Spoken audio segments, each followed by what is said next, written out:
آسانی کا ملنا اور مشکل کا دور ہونا اللہ کی نعمتوں میں سے ہے۔ اللہ سبحانہ وتعالیٰ کی اپنے بندوں پر بے شمار نعمتیں ہیں جنہیں ہم گن نہیں سکتے، لیکن کسی اچھے کام کی توفیق مل جانا، اس کام کا آسان ہو جانا، کسی کام کے کرتے ہوئے مشکل کا نہ آنا، یہ اللہ سبحانہ وتعالیٰ کی بہت بڑی نعمت ہے۔ مثلاً آپ نے ارادہ کیا کہ آپ اس مجلس میں حاضر ہوں گے جہاں اللہ کا ذکر ہوتا ہے، اللہ کا دین سیکھا جاتا ہے، اور اللہ سبحانہ وتعالیٰ نے آپ کے لیے سارے وسائل آسان کر دیے، آپ کو یہاں آنے تک کی سواری بھی عطا کر دی، آپ کو صحت بھی عطا کی، آپ کے لیے یہاں بیٹھنا آسان کیا، آپ کے لیے سننا آسان کیا، آپ کے لیے سمجھنا آسان کیا۔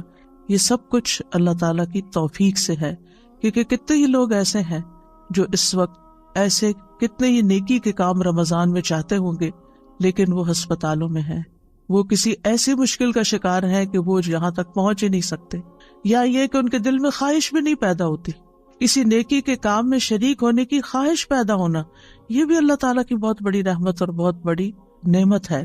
تو ہر انسان کو جو کچھ بھی حاصل ہوتا ہے اور اس کے لیے جو اسباب بھی حاصل ہوتے ہیں اور ان اسباب کو آسانی سے اویل کر لینا، یہ سب کچھ بھی صرف اللہ کی توفیق سے ہوتا ہے۔ بندہ ان کا مالک نہیں ہوتا، اللہ کے ہاتھ میں ہے یہ سب کچھ، اکیلے اللہ کے ہاتھ میں۔ اللہ تعالیٰ نے اپنے بندے شعیب علیہ السلام کے بارے میں فرمایا تھا کہ انہوں نے کہا وَمَا تَوْفِيقِي إِلَّا بِاللَّهِ عَلَيْهِ تَوَكَّلْتُ وَإِلَيْهِ أُنِيبُ، اور میری توفیق تو اللہ کی مدد کے ساتھ ہے، اسی پر میں نے توکل کیا اور میں اسی کی طرف رجوع کرتا ہوں۔ بس دین کے معاملات ہوں یا دنیا کے معاملات ہوں، دونوں طرح کے معاملات کو آسان بنانا، ان کو کر جانا ہمارے ہاتھ میں نہیں ہے، یہ صرف اور صرف اللہ کے ہاتھ میں ہے جو اکیلا ہے، اس کا کوئی شریک نہیں ہے۔ یہ زندگی چونکہ ایک امتحان ہے، اس لیے یہاں پر آسانیوں کے ساتھ تکلیفیں بھی ہوتی ہیں، لیکن یاد رکھیے کہ تنگی کے بعد اللہ تعالیٰ آسانی بھی پیدا فرما دیتا ہے، یعنی ایسا نہیں ہوتا کہ صرف تنگی ہی تنگی ہو، تنگی کے ساتھ ہی آسانی بھی ہوتی ہے۔ فَإِنَّ مَعَ الْعُسْرِ يُسْرًا، إِنَّ مَعَ الْعُسْرِ يُسْرًا، تنگی کے ساتھ آسانی ہے اور مشکل میں آسانی ہے۔ یعنی عام طور پر لوگ سمجھتے ہیں کہ زندگی صرف مشکل ہی مشکل ہے، لیکن اگر ہم غور کریں تو مشکلات میں اللہ تعالیٰ نے بہت سی آسانیاں بھی رکھی ہیں۔ سورۃ الطلاق میں اللہ تعالیٰ فرماتے ہیں لِيُنْفِقْ ذُو سَعَةٍ مِّن سَعَتِهِ وَمَنْ قُدِرَ عَلَيْهِ رِزْقُهُ فَلْيُنْفِقْ مِمَّا آتَاهُ اللَّهُ لَا يُكَلِّفُ اللَّهُ نَفْسًا إِلَّا مَا آتَاهَا سَيَجْعَلُ اللَّهُ بَعْدَ عُسْرٍ يُسْرًا، تاکہ وسعت والا اپنی وسعت میں سے خرچ کرے، اور جس پر اس کا رزق تنگ کیا گیا ہے اسے چاہیے کہ اس میں سے خرچ کرے جو اللہ نے اسے دیا ہے۔ اللہ کسی نفس کو تکلیف نہیں دیتا مگر جتنی اس نے اس کو طاقت دی، عنقریب اللہ تنگی کے بعد آسانی بھی پیدا کر دے گا۔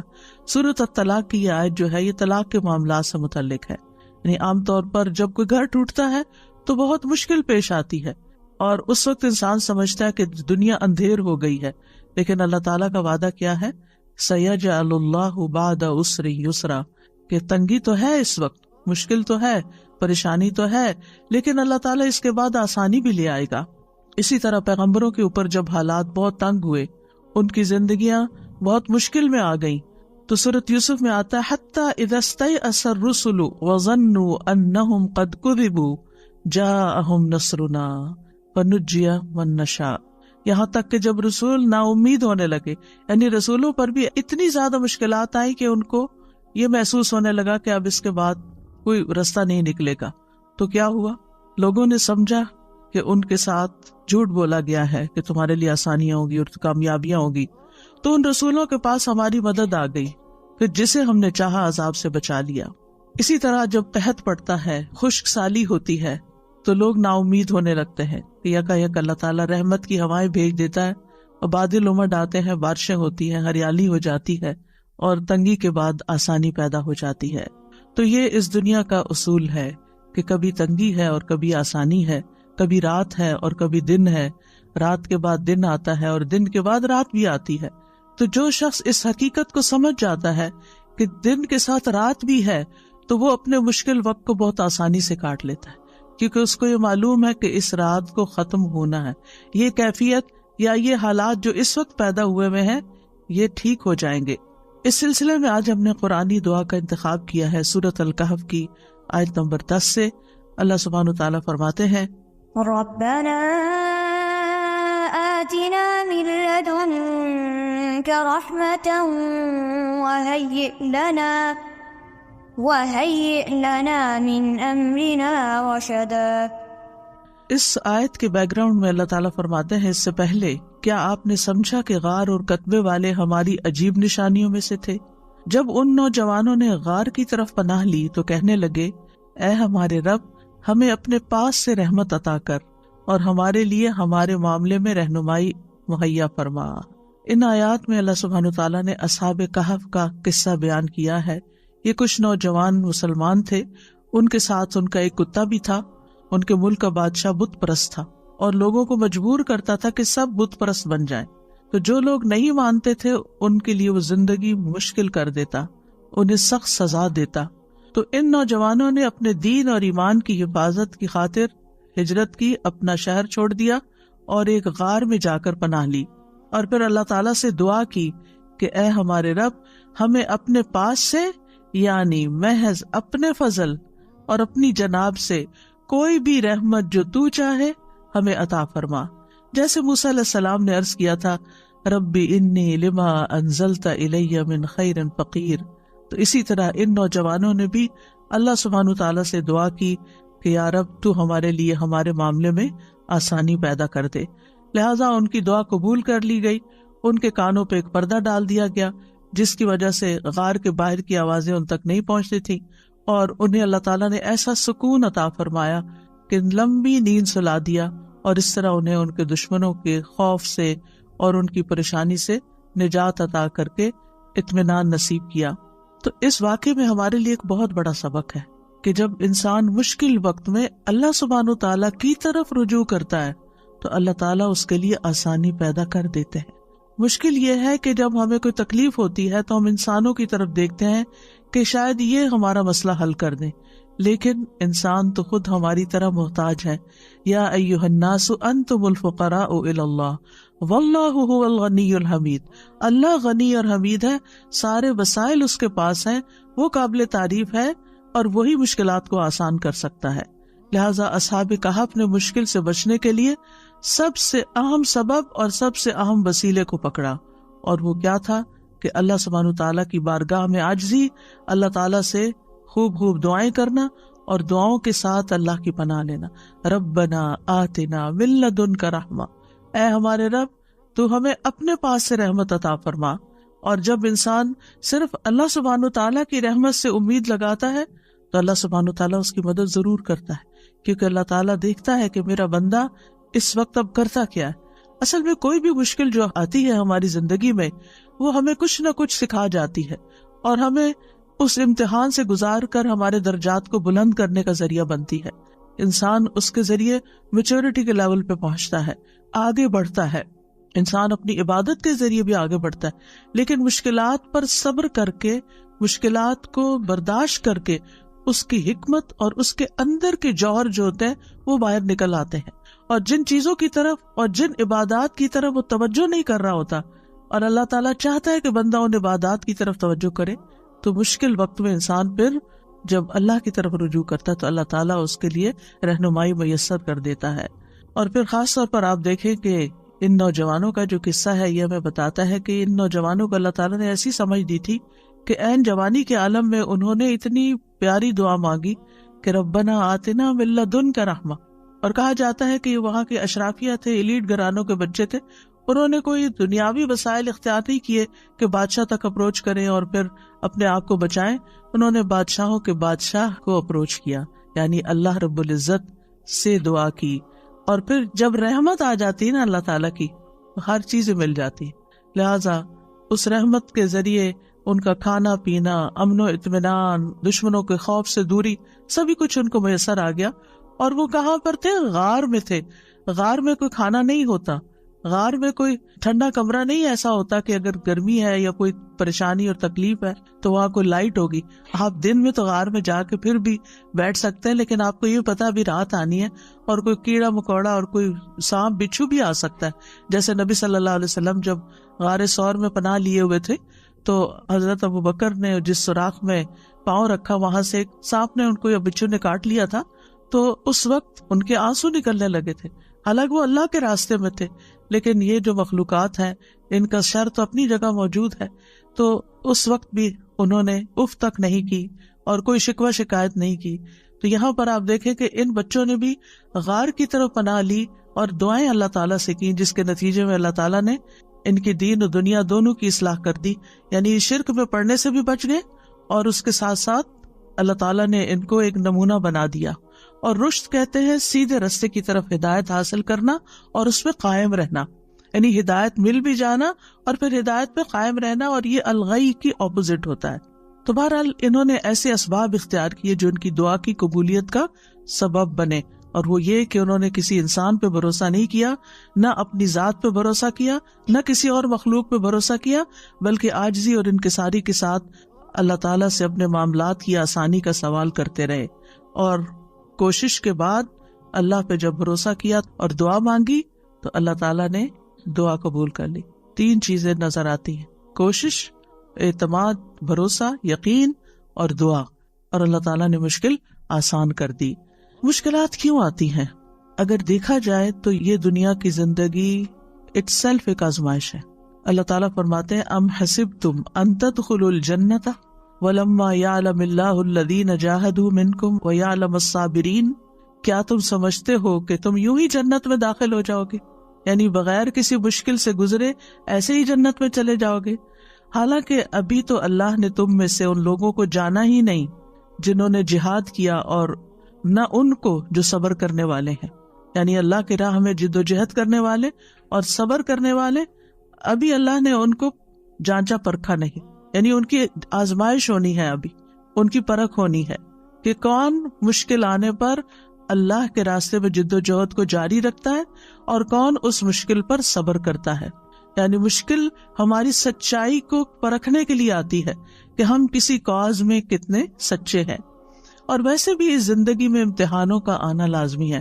اللہ تعالیٰ نے پہلے سے ہی بتا دیا وَلَنَبْلُوَنَّكُمْ بِشَيْءٍ مِّنَ الْخَوْفِ وَالْجُوعِ وَنَقْصٍ مِّنَ الْأَمْوَالِ وَالْأَنفُسِ وَالثَّمَرَاتِ وَبَشِّرِ الصَّابِرِينَ الَّذِينَ إِذَا أَصَابَتْهُمْ مُصِيبَةٌ قَالُوا إِنَّا لِلَّهِ وَإِنَّا إِلَيْهِ راجعون اولئک علیہم صلوات من ربہم ورحمہ واولئک هم المہتدون.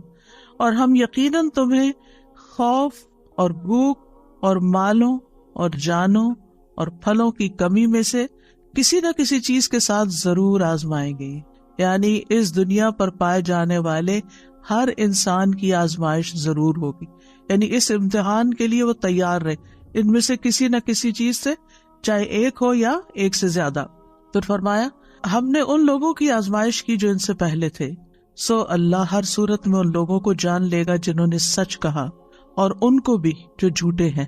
یعنی کون سچے ہیں، اللہ کے وعدوں پہ یقین رکھتے ہیں، اور کون صرف زبانی کلامی یہ بات کرتے ہیں اور ایمان ان کے دلوں میں نہیں اترا. یعنی اللہ سبحانہ وتعالیٰ آزمائیں گے اور صبر کرنے والوں کو خوشخبری دے دیجئے.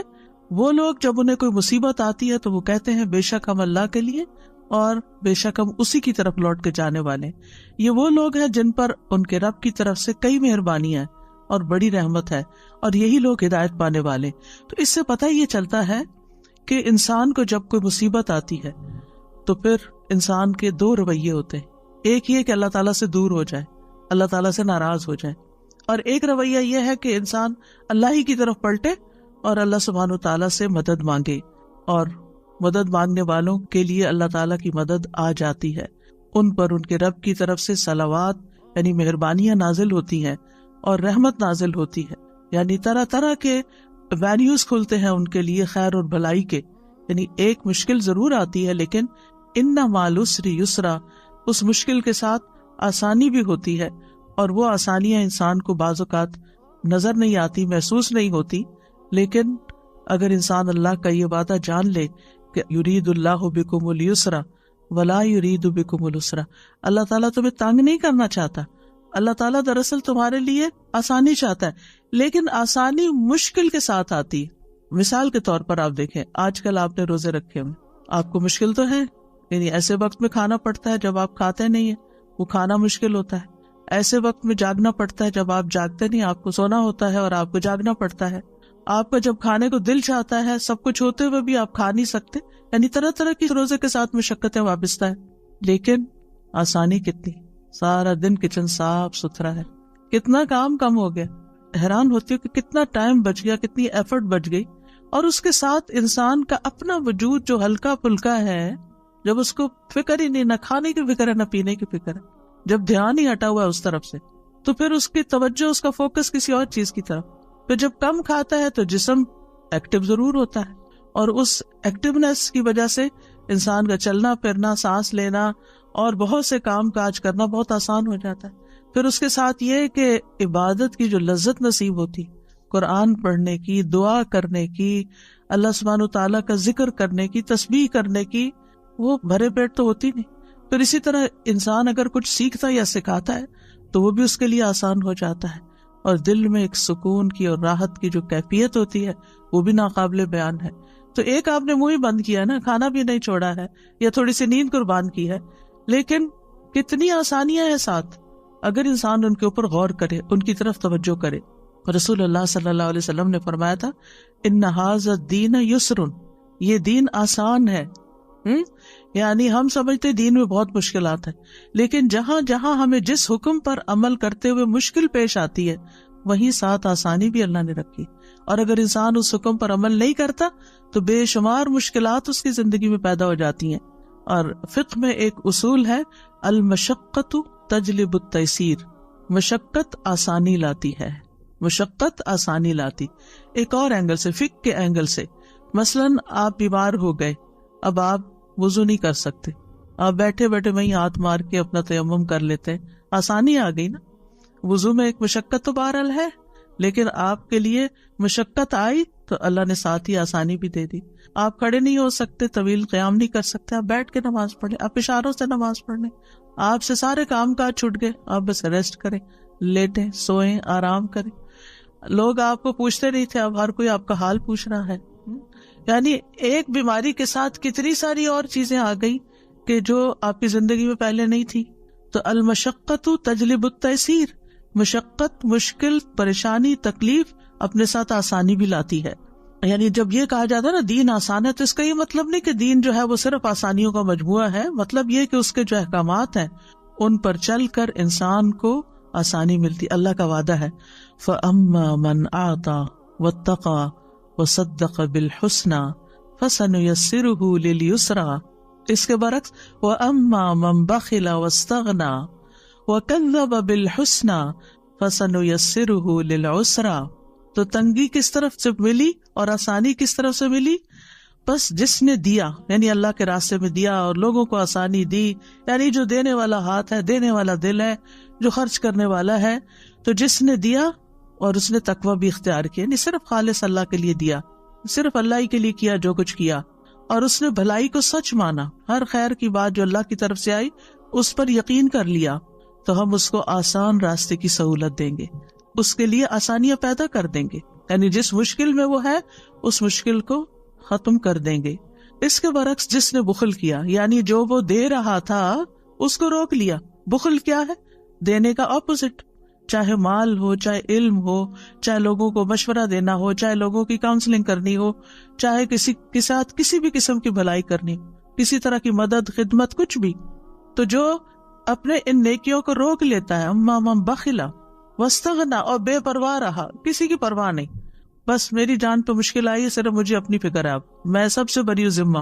یعنی بعض اوقات ایسا ہوتا ہے نا، جب انسان کے دن اچھے ہوتے ہیں تو وہ پھر دینے والا بھی ہوتا ہے، لیکن ذرا سے اگر مال میں کوئی کمی ہوئی تو پھر انسان پہلی چیز کیا سوچتا ہے؟ ہاتھ روکنے لگتا ہے، اور بعض اوقات اتنا ہاتھ روک لیتا ہے کہ اپنے سے بھی روک لیتا ہے، اپنے اوپر بھی خرچ نہیں کرتا، اور بے پرواہ رہا، یعنی کیفیت اس کی ایسی ہوئی کہ اس کو نہ دین کی پرواہ، نہ دنیا کی، نہ آخرت کی، اور بھلائی کو جھٹلا دیا، ہم اس کو سخت راستے کے لیے سہولت دیں گے، یعنی اس کے لیے زندگی اور مشکل کرتے چلے جائیں گے. آسانی اور مشکل صرف دنیا کی نہیں بلکہ دنیا اور آخرت دونوں کی ہے.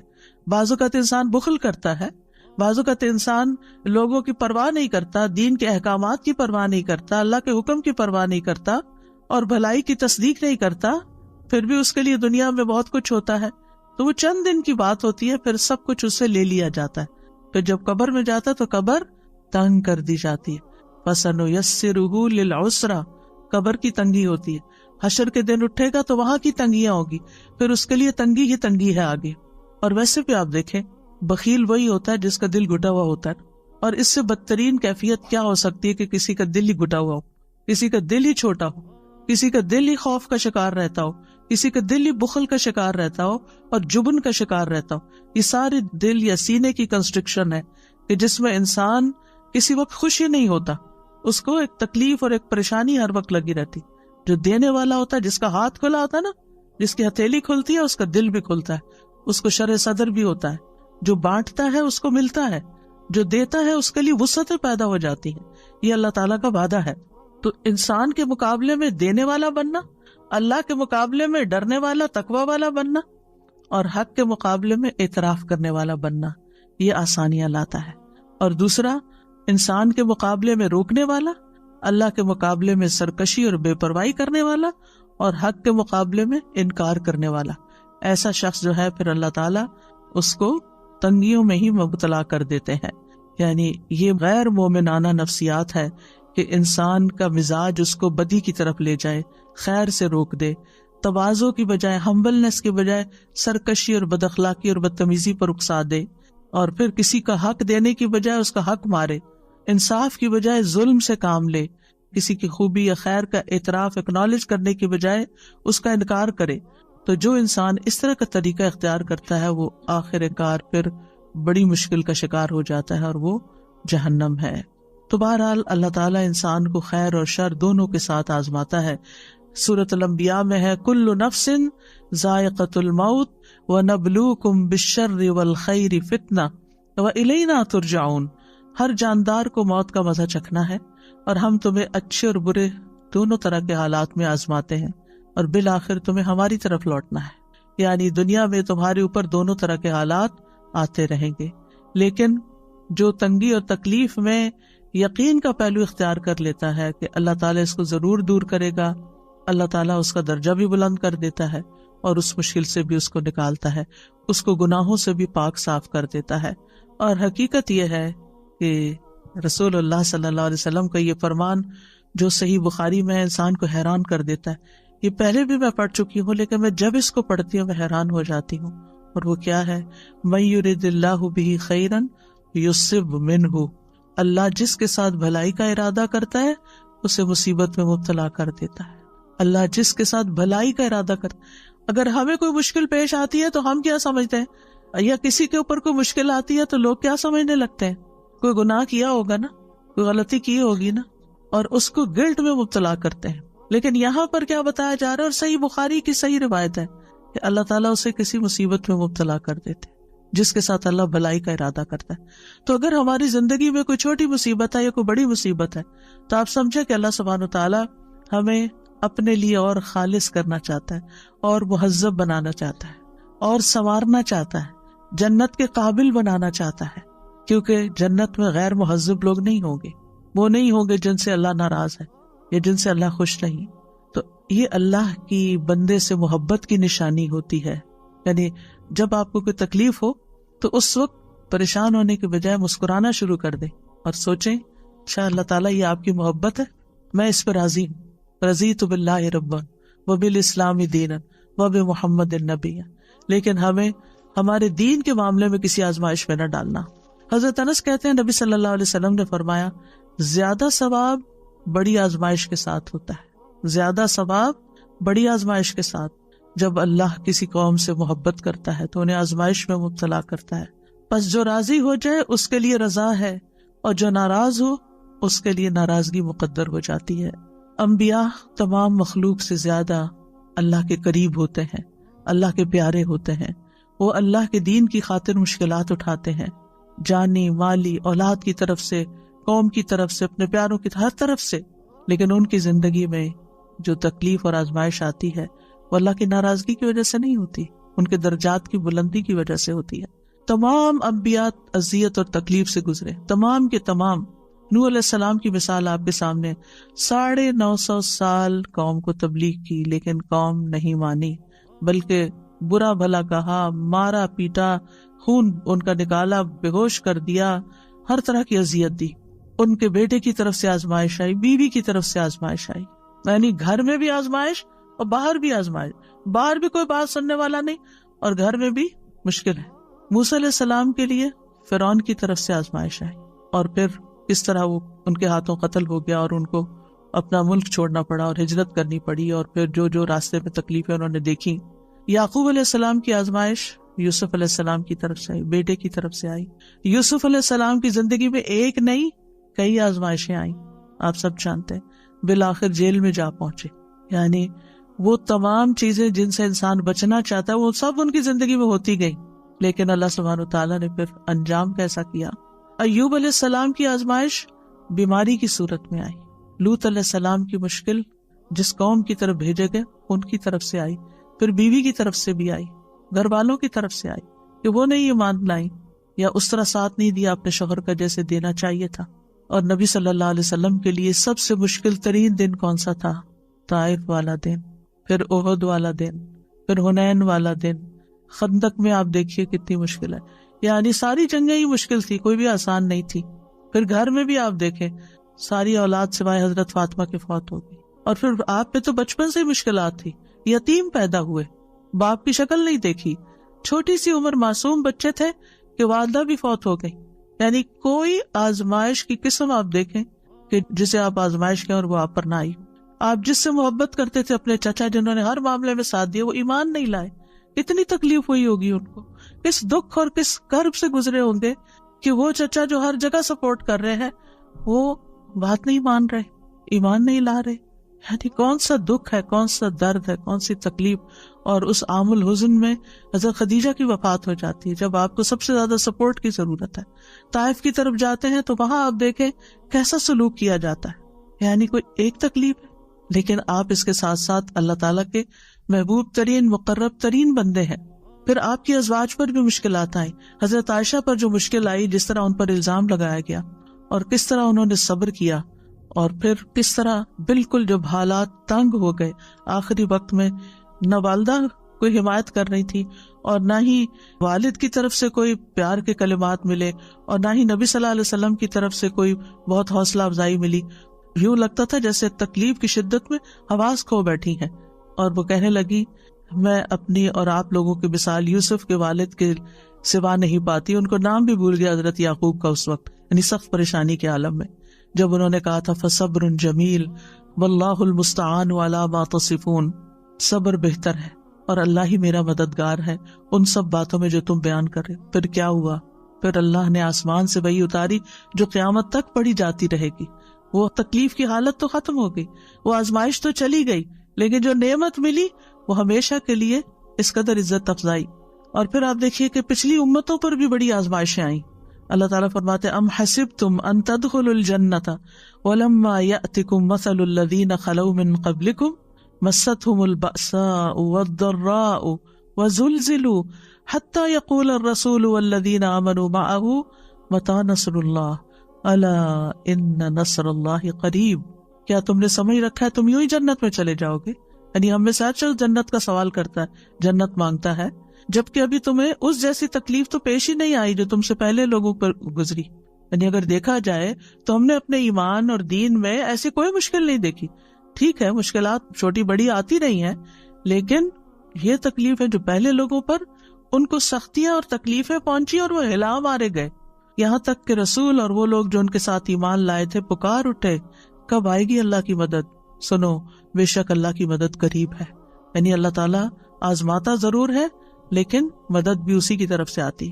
تو اگر ہم چاہتے ہیں کہ زندگی میں آسانیاں پیدا ہوں تو پھر سب سے پہلے تو اپنی مشکل کو، اپنی آزمائش کو کسی ایسے شخص کی آزمائش کے ساتھ کمپیئر کرنا چاہیے جو ہم سے زیادہ تکلیف میں گزرا ہو، ہمیں اپنی مشکل آسان نظر آئے گی۔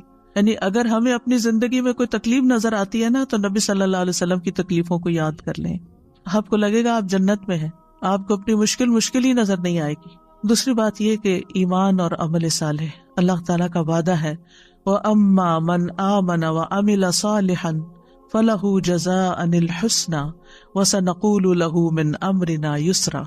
اور رہا وہ جو ایمان لایا اور اس نے نیک عمل کیا تو اس کے لیے بدلے میں بھلائی ہے, اور ان قریب ہم اسے اپنے کام میں سے سراسر آسانی کا حکم دیں گے, یعنی اس کے لیے آسانی پیدا کر دیں گے.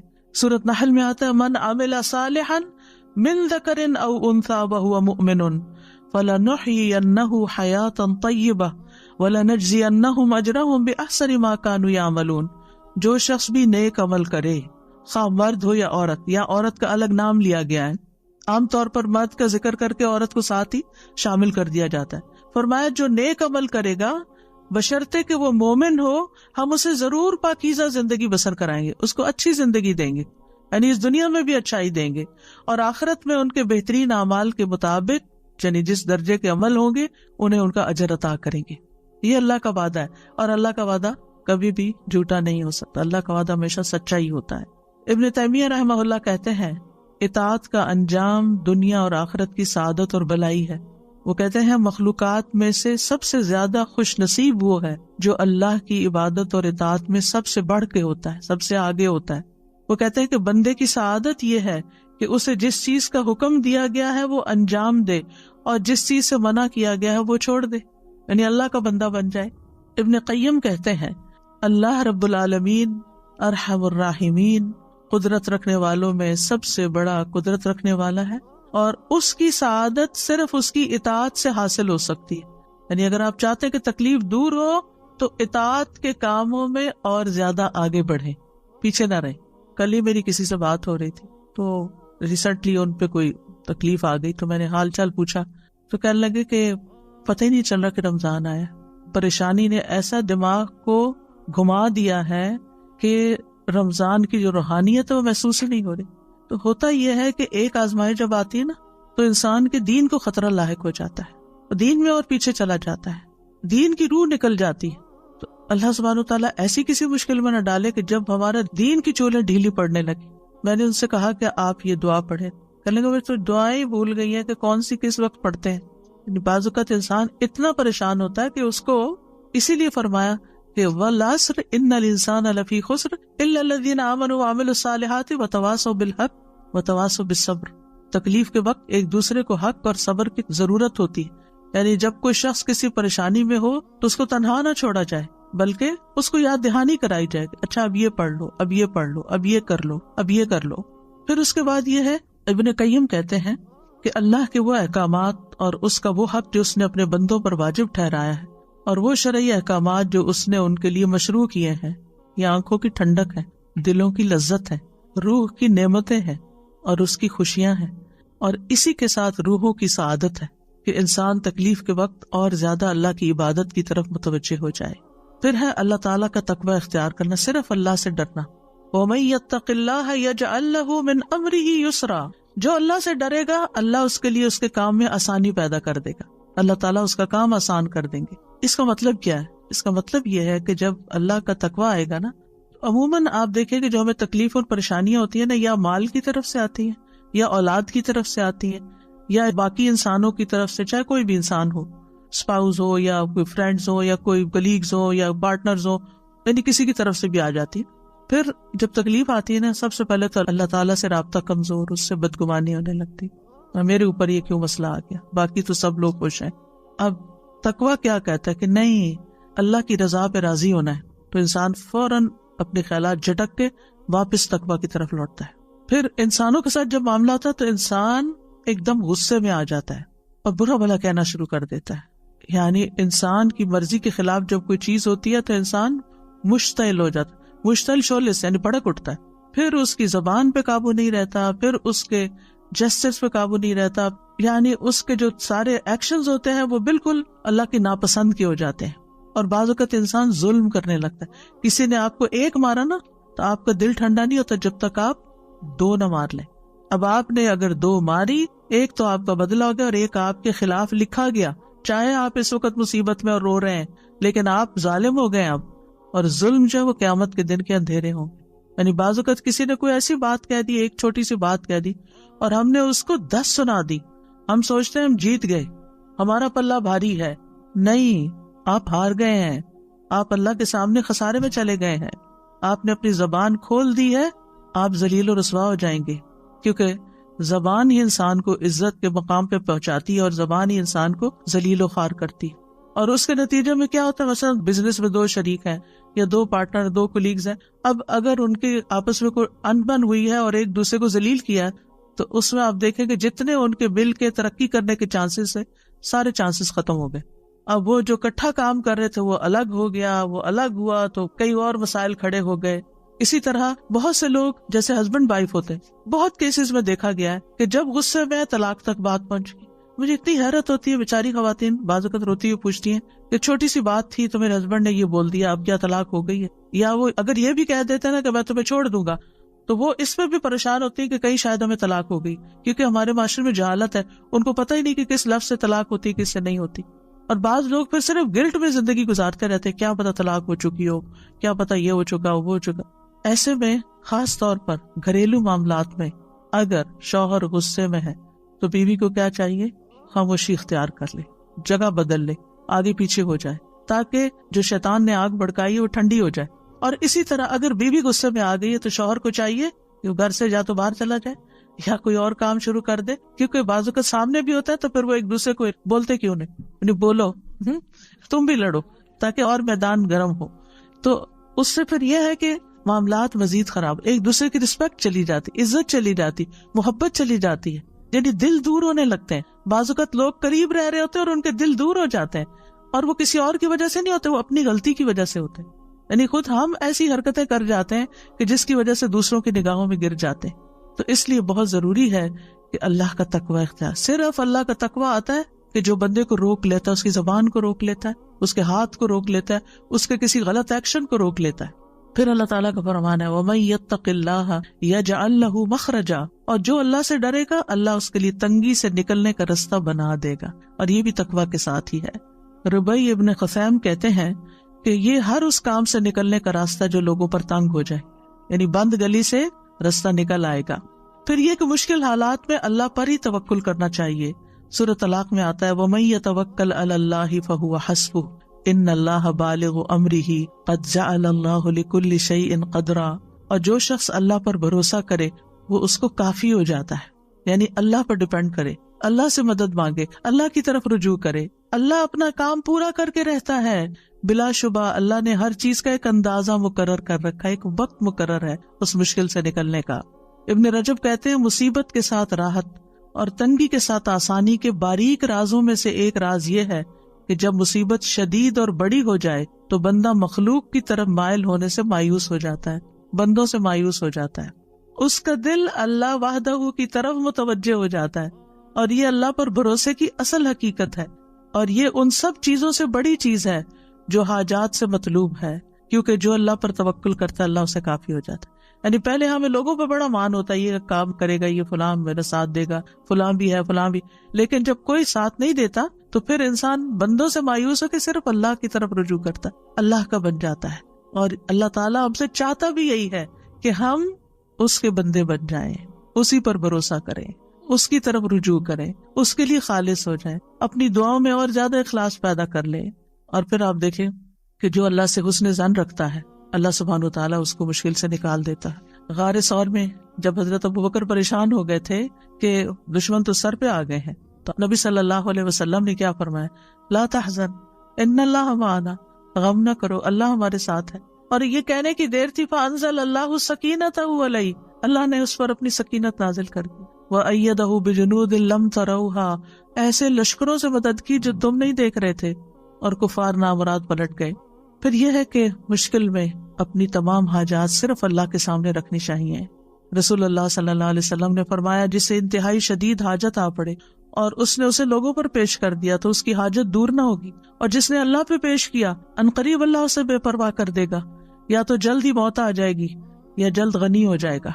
پھر یہ کہ اس بات پر پورا یقین رکھنا چاہیے کہ مشکل دور ہوگی انشاءاللہ۔ حسن ظن، خوشگمانی، سیجعل اللہ بعد عسر یسرا، یہ اللہ ہی کا وعدہ ہے، یعنی سختی کے بعد آسانی، تنگی کے بعد وسعت اور فقر کے بعد مالداری اللہ تعالیٰ ضرور عطا کرے گا۔